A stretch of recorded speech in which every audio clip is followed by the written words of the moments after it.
and welcome to Awaken Your Voice. This is a free training that I wanted to present to any women who enter my world, any women who are interested in speaking, because as a new speaker myself, I've discovered, it can be a little difficult to do this on your own. So if you can take a few steps, jump ahead just by learning from speakers that are a little more experienced than you, it's so helpful. And that is why I wanted to have this fun little speaker panel today with 4 of my favorite Speaker Spotlight girlies who had attended a past Speaker Spotlight event and have now been getting booked and been on bigger stages ever since the event. These 4 women in particular, I've seen them doing big things, getting booked, getting paid to speak. And I said, we need to pick their brains and see how they're doing it so we can all learn from them and also get more booked and busy with speaking. So this is your Awaken Your Voice panel.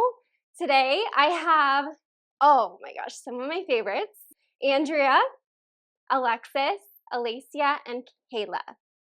I'm gonna let them introduce themselves. So first of all, my first question for you all, what do you do and why was it complimentary to add speaking into what you do? Because you're all coaches, authors, you do a bunch of things. Why did you also want to add speaking? Okay, so I am Andrea Merrill, as you guys know, and I am a TEDx speaker, strategist, and coach. And I felt like Speaker Spotlight was super complimentary because it was a way to meet other speakers, be around them, also see some market research, of course, and also just build a better connection with like-minded women that I wanted to be around. And it was the first time that I was sharing my story in front of all of you ladies. And it was deep and personal, and it was something that I wasn't ready to really share at the time. I'm Alexis Castorena, and I'm the founder of Alexis Castorena Consulting, which is a unique consultancy model that helps people and company brands reach their full potential and growth through a unique model of marketing, mindset, and life design coaching. So I also do speaking, and I am a comedian as well. So fun. Yeah. So I joined Speaker Spotlight during a time where I was transitioning from being this corporate marketer to moving into entrepreneurship. And I really was not quite sure where I was going directionally, but I knew that I had a transformation story that was impactful as I told it to just people in my network. And I wanted an opportunity to capture that footage of me telling the story in a very structured way around a supportive community of women. And that's exactly what it was. And it was so good that I went back for round 2 for Speaker Spotlight because I had another story that I wanted to share and test. So I've done it twice. I'm Alacia Citro, as you all know. Maybe you don't know. So I really began my entrepreneurial career as a habits coach. I wrote a best-selling book, Higher Self Habits. I've had a podcast for a number of years, and now I'm transitioning into mentoring emerging thought leaders, helping them establish the 3 legs of that thought leadership stool: getting on stages, writing books, and having a podcast. So Speaker Spotlight helped lead me in that direction, but I knew I needed to be there because if any of you have tried to apply to speak, they want the receipts. Mm-hmm. They want to see the proof. Mm-hmm. Show me a video of you talking, right? Show me a video of you on a stage. If you don't have that, you're just swimming against the current. Mm-hmm. So it was fantastic for that, as well as practicing the speech in front of a very friendly audience with a cheerleading squad. Mm-hmm. Yeah. It was it felt really low stakes, and it was such a great launching point. Amazing. I have to give a shout out really quick to my girl. You said this is a conversation, right? Do it, yeah. So the speech that I prepared, the transformation story for Speaker Spotlight, the first round, I'm actually turning that into a book. And Alacia is my coach on that.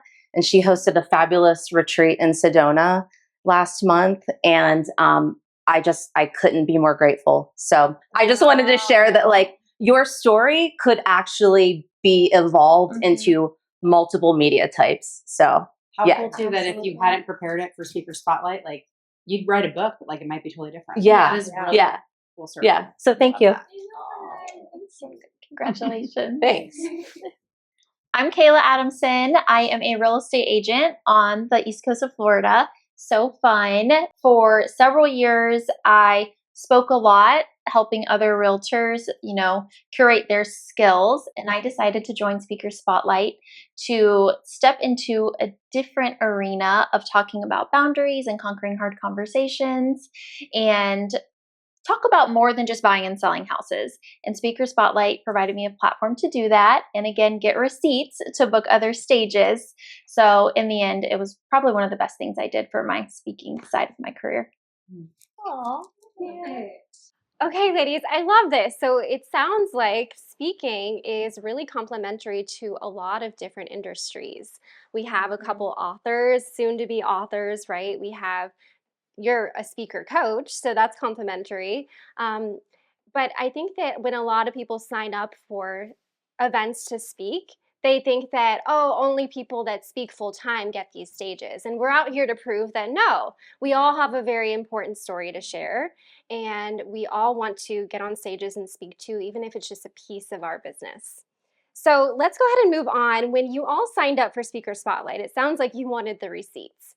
But were there any fears that started to creep in your mind, making you think, ooh, before I click that buy button, I'm a little afraid to speak on stage, or I'm a little afraid to put myself out there as a speaker. So when you signed up for the event, what fear did you have?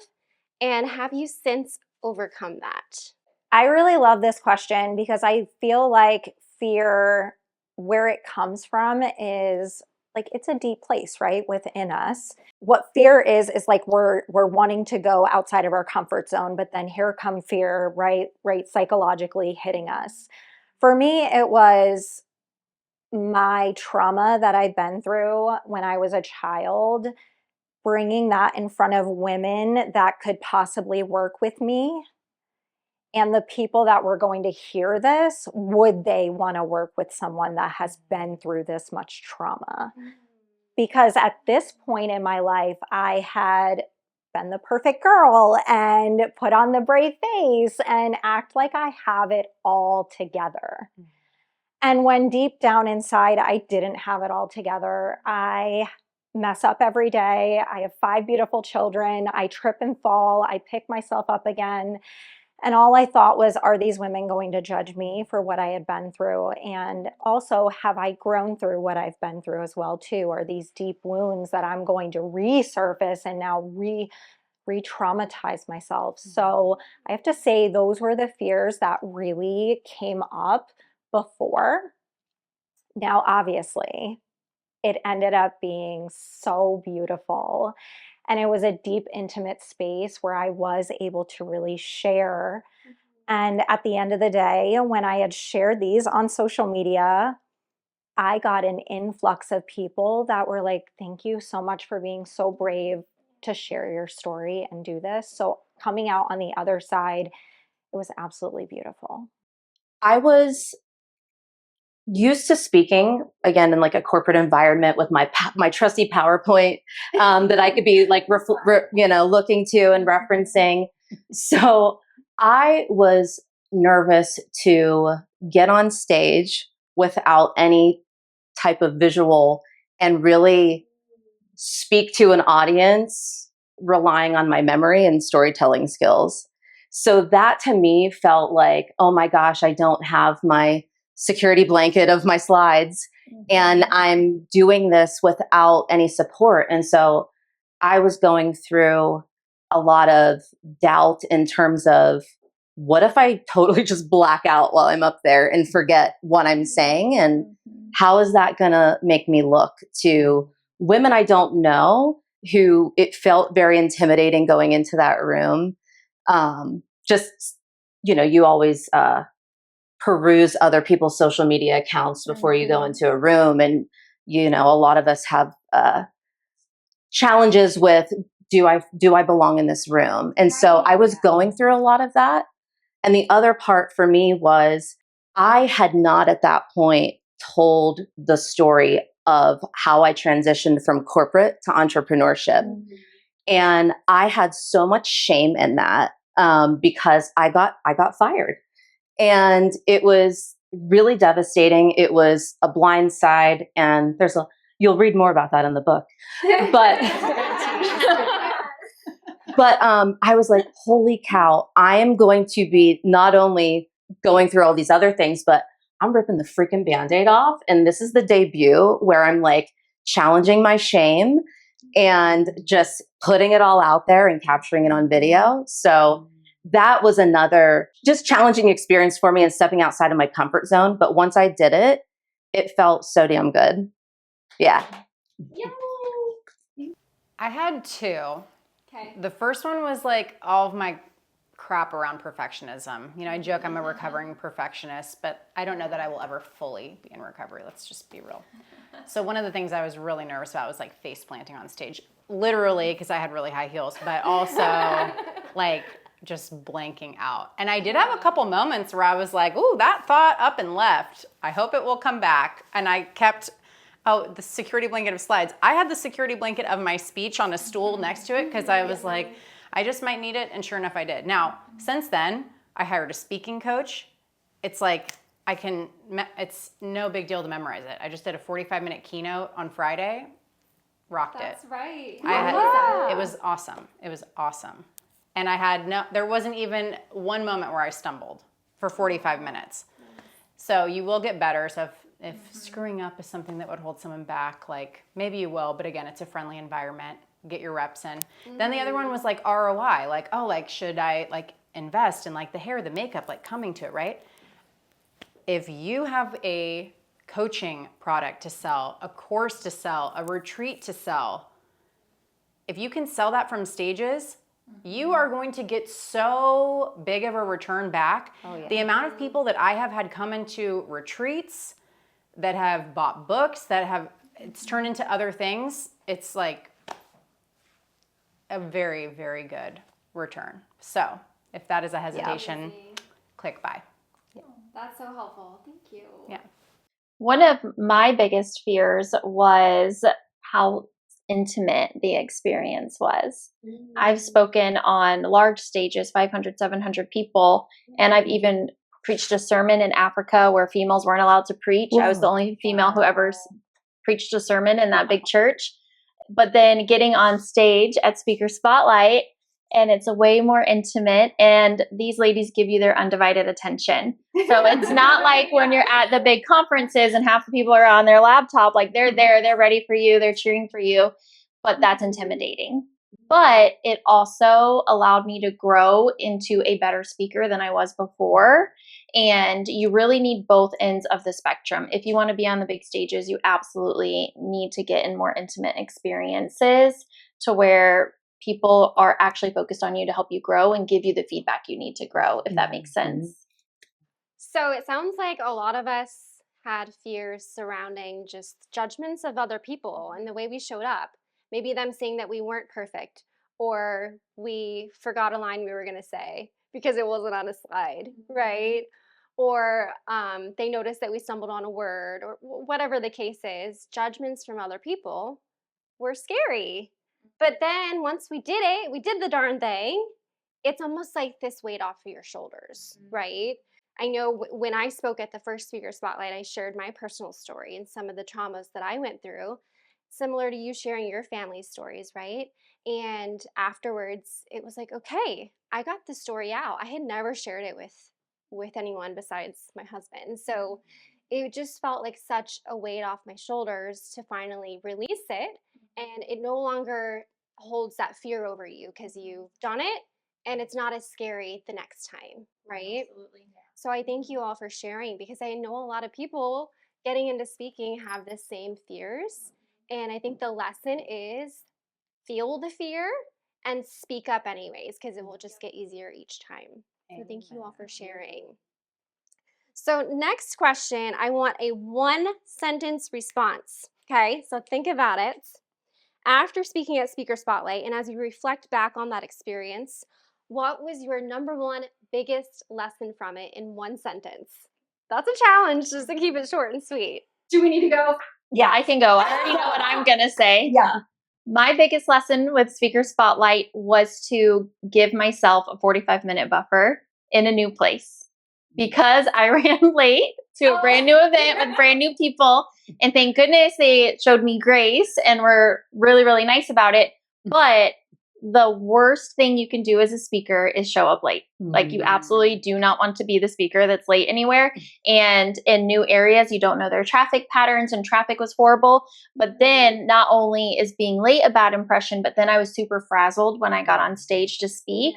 And then you're just not in your full prepared mindset to give the kind of speech that you want. So give yourself a time buffer to be a pro speaker. That's a good one. Good advice.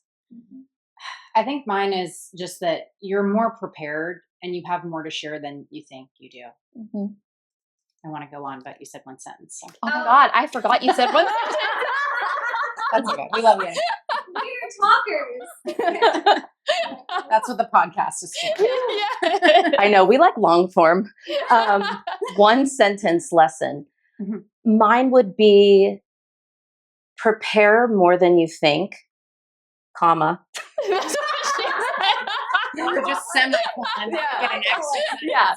Comma. Prepare more than you think, because when you get to the event, it's not like Your mind goes the blank. preparation is done. Use the time at the event for networking and connection. Oh, yes. Mhm. Boom.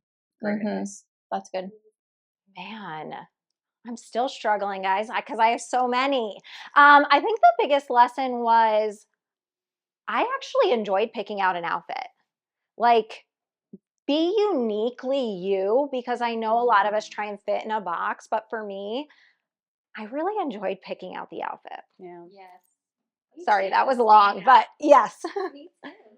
Amazing. I feel like as you become a speaker, you get more and more comfortable speaking. So it's almost difficult to keep it short and sweet, 10 to 15 minutes with no slides. It's harder to give a speech like that than a 2-hour speech, right? Yeah.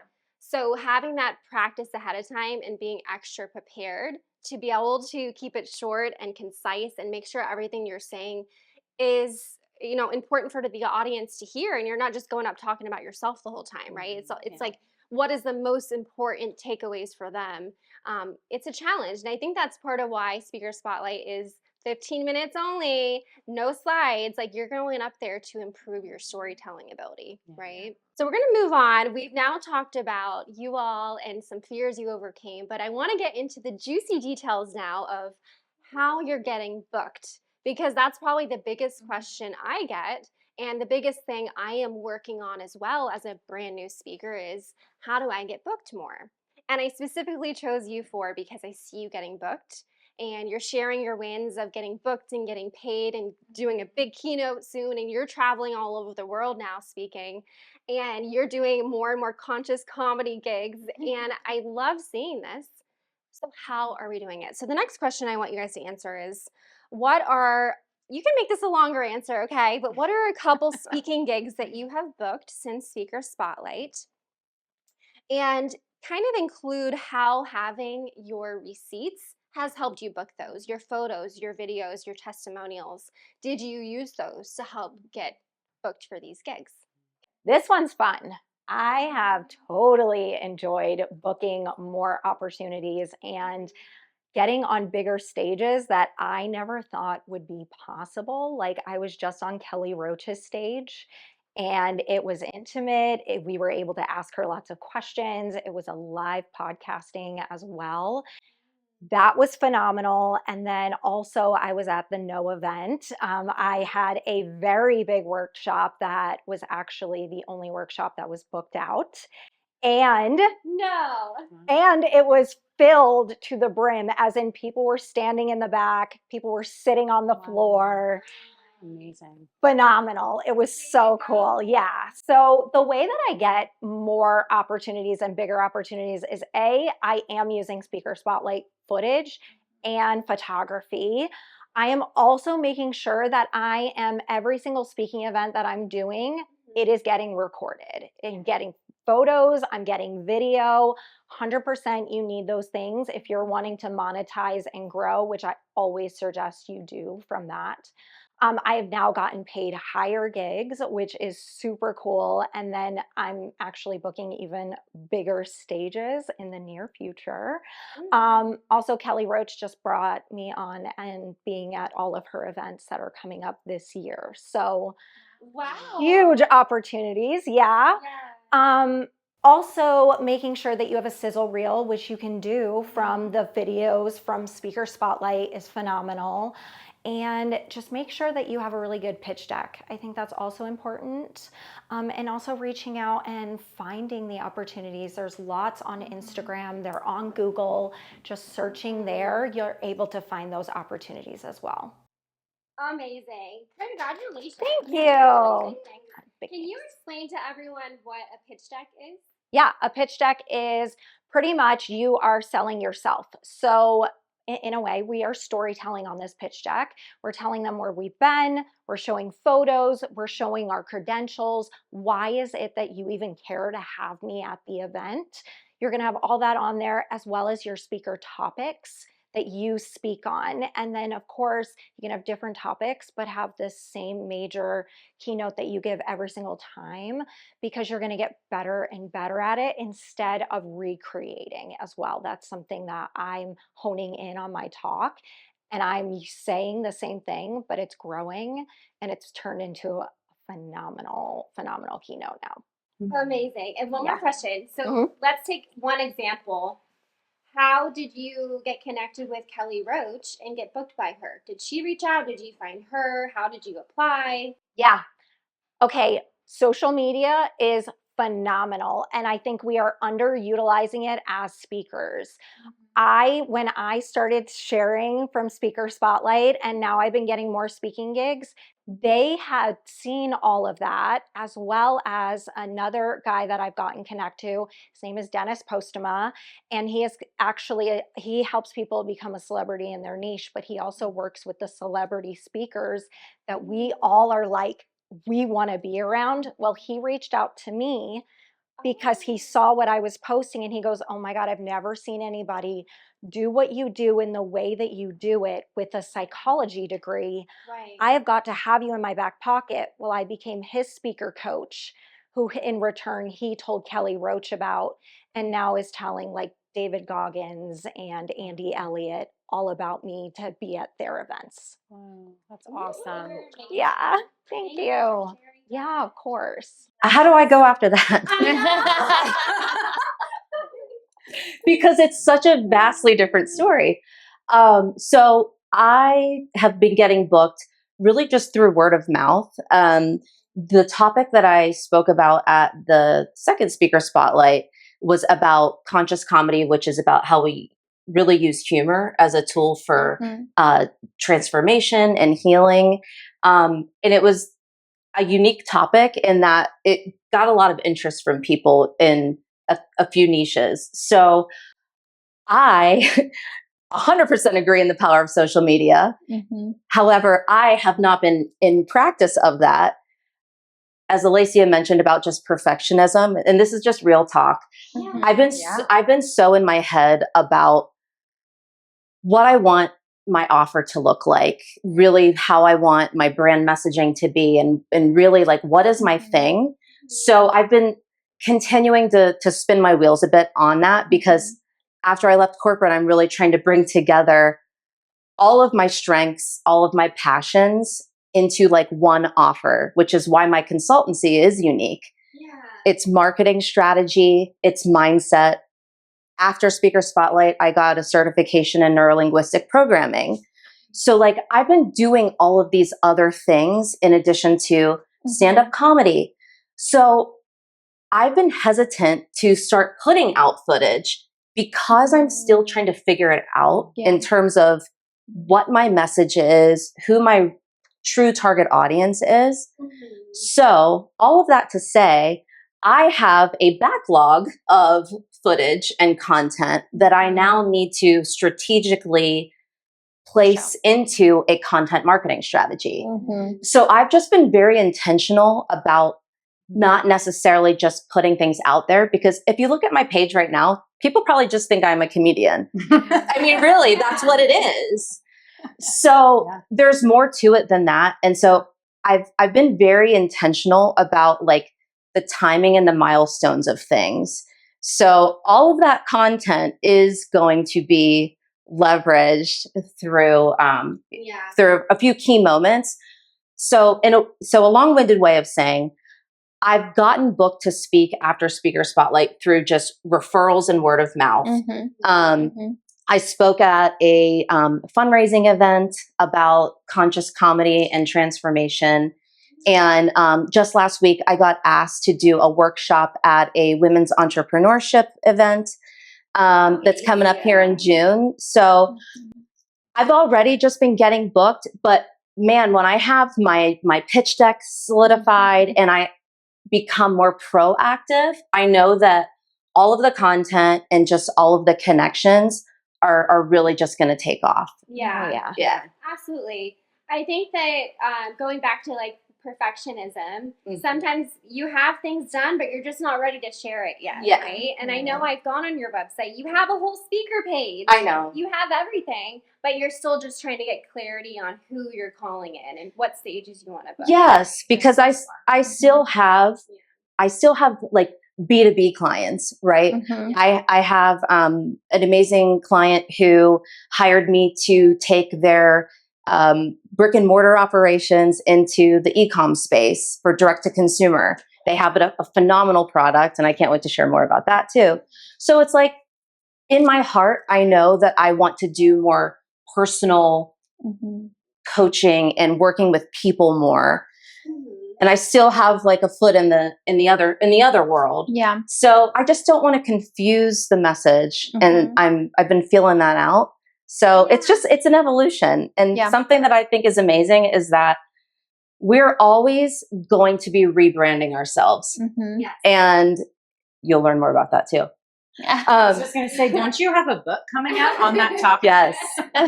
So like every like 3 to 5 years, like we should be doing a level set and like thinking about what is it that I want to bring to the world. Yeah. Just like she just talked about at the beginning, like she has like a new way to offer her talents and gifts. Yeah. So I think it's exciting. That is exciting. So exciting. I definitely feel like I'm more in your camp than in Andrew's camp, which I'm hoping I'll be fully like shifting and like hitting the gas. I've booked a lot of talks through like word of mouth and networking, and quite simply asking. Like, hey, like throw it out on LinkedIn, throw it out on Instagram. Hey, do you know anyone who's having an event that they need a speaker? Applying to be a speaker, like entering speaker contests for events too. Yeah. That would be a good way just to get the reps in and also land on bigger stages. Yeah. It's like, oh, I put it out there, give it up to God. If it happens, great. If it doesn't, I'm still going to go to the event, make great contacts, and all work out, right? If you don't get booked for that one, other people saw you post it saying, I want to be a speaker. And if they resonate, like, oh, like, yeah, I like what she said. Like, it's just a good way to keep getting your name out there. So I think part of why I haven't gone fully into is a lot like Alexis.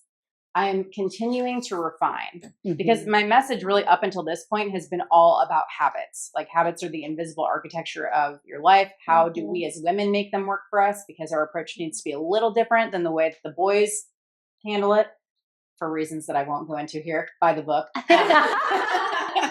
Just plugging away, right? But now that it's evolving more, it's like habits are a foundation. It's like, what's the broader message need to be? So it's dialing in that and then dialing in the offer. One of the most beneficial parts of Speaker Spotlight, in my opinion, is all of the content that we get afterwards. The pictures, the video, everything that you package and put together for us. I have leveraged it all, and I have poured it all on social media. And I'm so grateful to have 3 speaking opportunities lined up across the next 2.5 months. They're kind of all jammed together, but you know, when you're in this season, you just want to say yes to everything, especially if it's paid. And I booked my first paid speaking opportunity after Speaker Spotlight using the speaker reel that I got after Speaker Spotlight. So I used it.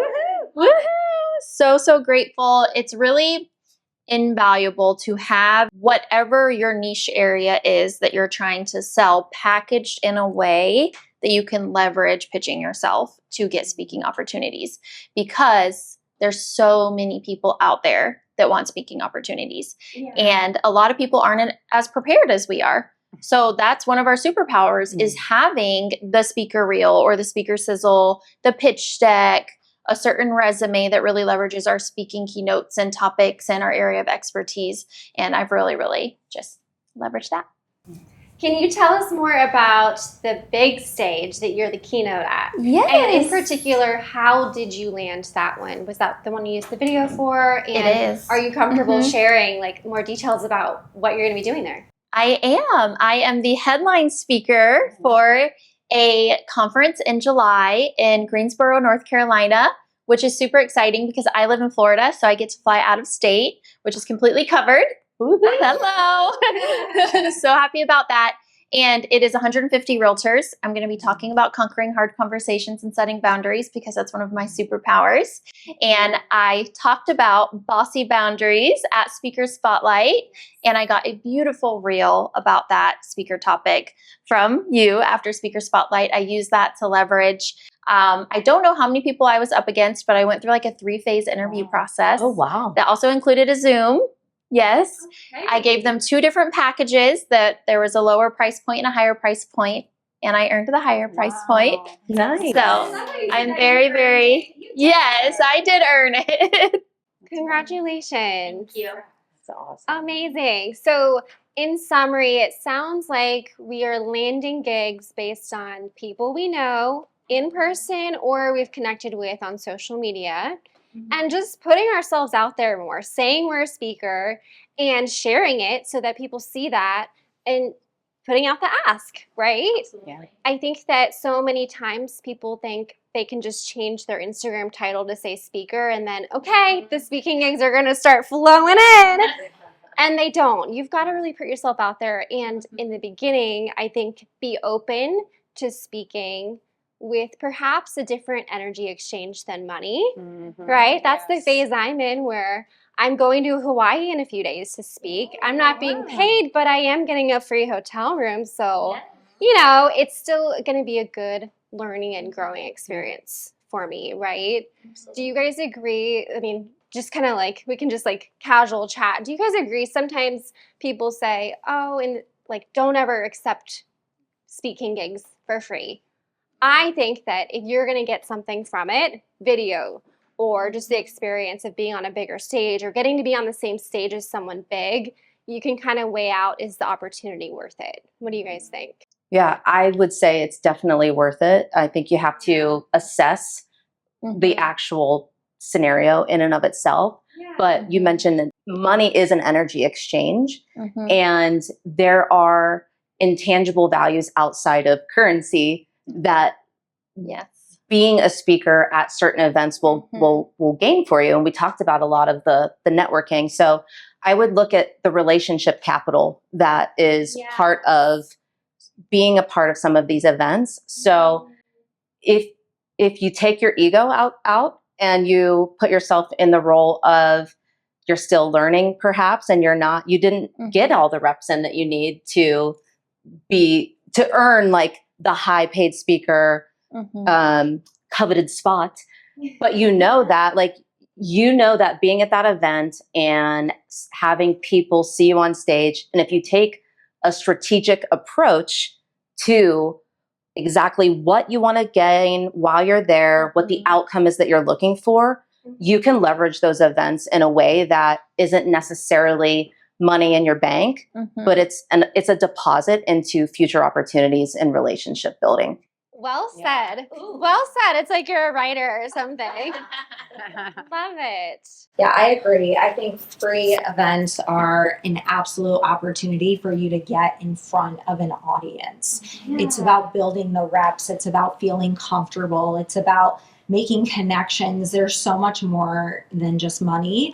I also really enjoy the free events, I'll be honest, the ones where we can really promote ourselves or be able to sell without being salesy. And it's a way to get in front of an audience We also didn't talk about pay to play either. And is that okay if I bring that up? So I was at that recent event at No, and you have to pay to be a part of the summit for you to even be considered as a speaker. Yeah. So I said yes, and I've already gotten a speaking opportunity already in my inbox, and they're paying for me to come out to see them, right? Yeah. So those events make sense. I already have people that are wanting to work with me without me even really pitching myself. So I think that is the opportunity that we have, and also just like, I want to be around other people and stop playing small, and it's time to play big. And when we say yes to more things, that's when more comes in. Well said, well said. Let's leave it at that. Those were some great answers, ladies. So I have one more question for all of us. What would you say to the woman who has a very impactful story to share, but she's kind of afraid to step into her speaker era? If you want to talk straight to the camera, you can, because I know she's sitting here watching and she's like ready, but she's just still a little bit scared. What would you say to her? Oh, I know that you have a story to share. I know that deep down inside, it's one that you've been dying to share, but it's also the story that you're really afraid to say. That's actually the one that you need to say the most, because it's going to help you grow, girl. I know deep down you're ready for it. So it's time to step on stage and take the mic. I have a goosebump. Like, what just happened here? End right there. Yeah, mic drop. Like, you need to get into some acting roles while you're looking at these speaker gigs. Even if your story helps one person, it is worth sharing. Ministry can be done in a one-to-one model, as it's been. It doesn't have to necessarily be one-to-many. So even if you're still figuring out, how am I going to use this content? How am I going to use this footage? There's probably a woman in the crowd who you touched her heart that day. So if you think about it from the human connection and just wanting to be of service and wanting to be in service, just sharing your story can really make a huge difference in someone's life. And you don't have to use it, and you don't have to put it out on the internet and in social media if you don't want to. So it's not like you're going to do this thing and all of a sudden everyone's going to be seeing it. You have the autonomy to either use it or not, but just being in that room and sharing your story is going to be so worth it. That's good. You guys are so nice. I feel like every single one of us has a story to share. That means you. And maybe you're waiting for the perfect time or the perfect words. I think if you haven't like fully come into ownership of your story, like writing it, I'm not talking about publishing a book, although, I mean, if you want to do that, I could talk to you about that. Try journaling it to start with, making sense of it. What are the pieces and what's the lesson? What's the overall message that you can help someone with? I'm of the opinion that sharing our stories is medicine, not only for us, but for the people who hear it. And I really firmly believe that there's someone who needs to hear it only the way that you can tell it. So what's the worst that can happen? Throw your hat in the ring. You're more ready than you think you are. If you're too scared to tell your story, I'm going to tell you right now, the girl next to you isn't. She's going to be out there monetizing her story that used to be a trauma bond that held her down. And now she's overcome that, and she's out there making money while you are allowing yourself to be your own worst enemy. It's time to stand up, tell your story, and monetize it, girlfriend. Wow, that's real talk. Oh, I'm That. a gushy person. That. Oh my word. We're going to make money or cry? Which one? Both. That is so damn good. so good.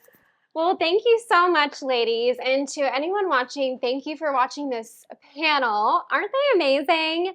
We're going to go through and I just want you to share, where can people find you, like on Instagram? And what is one thing that you are really excited about in 2025? Because I know some people watching are probably like, ooh, I'm really drawn to her. I'm really drawn to her. How can I be in her world? I want to give you the opportunity to just do a quick share of what you're excited for. It could be an offer. It could just be something fun. You can find me at the Andrea Merrill because I officially have my name as my Yes. title, so I'm excited. And what I'm really excited about is I'm helping people get on TEDx stages and making their TED-worthy talk. So I'm super excited about helping people with really formulating that story and pulling all the juiciness out. Love that. So you can find me at alexiscastorina.com or on Instagram at alexiscastorina. And the thing that I am most excited about for 2025 is publishing my book. Yay! So it should come out on pre-sale around the holidays. So yeah. So you'll all be invited to the book launch party early 2026. Yeah. Boy, I'm excited about a lot of things. First, where you can find me, aliciacitro.com, on Instagram, aliciacitro, 2_, because believe it or not, there are others. What am I most excited about? Gosh, well, I'll be a 2-time best-selling author this time next week. I'm in an anthology. I have a chapter in that, so that'll be really cool. Oh my God. Yeah, Fully Expressed is that one, and then Higher Self Habits is the other. I'm really excited to host another writing retreat in Sedona, which was just... So good. Yes, come. I will cook for you. She can attest. Best Italian cooking besides my grandma. Right here. Oh, wow. Okay. I received that.